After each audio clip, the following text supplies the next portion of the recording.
Hello again.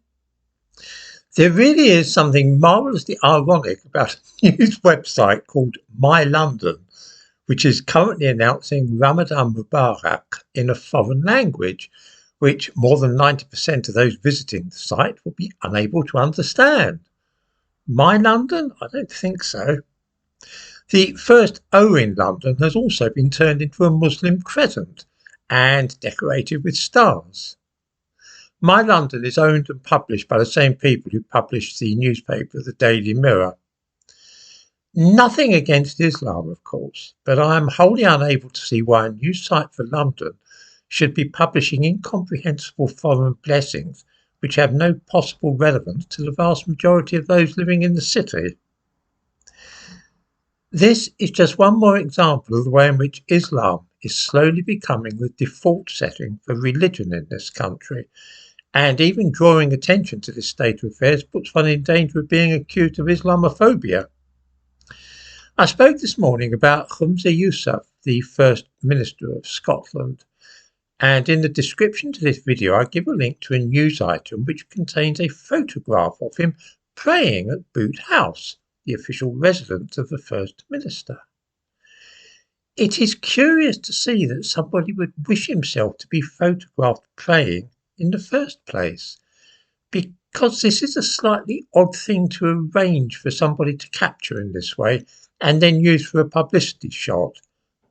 But even more interesting is that he is accompanied in his devotions by 5 men. The first thing that springs to mind, of course, is where are the women? Just imagine if a devout Catholic had been voted into that position and had himself pictured leading prayers for a bunch of men with no women allowed. What do you think people would have said? Would they have asked why no women were present?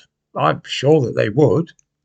Might people have thought that this is a private matter and wondered why somebody would go to the trouble of arranging to have a photographer present during a private session of prayers? I think they might have asked that. Islam, though, always gets a free pass in this kind of situation. Prayer is generally a private matter, and I cannot imagine Rishi Sunak inviting a photographer to take a picture of him praying. Can you seriously imagine any leader in Western Europe or any Prime Minister we've had in this country who would do this? Arrange a prayer meeting and then make sure that he and his mates were photographed in the act? It is weird. Like the Ramadan lights in London's West End, though, this is designed to convey a message.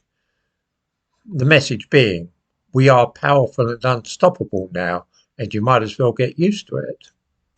Being photographed at prayer is certainly tacky, but there is also something a bit sinister about it.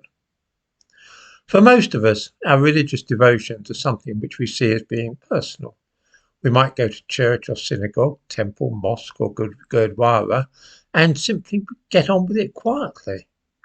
This kind of ostentatious display is intended as a signal to the rest of us that Islam is in the ascendant and we had better bow down before it. I can think of no other conceivable reason why the masthead for My London should have Arabic blessings attached to it, nor why Sainsbury's, my local supermarket, should wish me a happy Ramadan over the tannoy system the other day.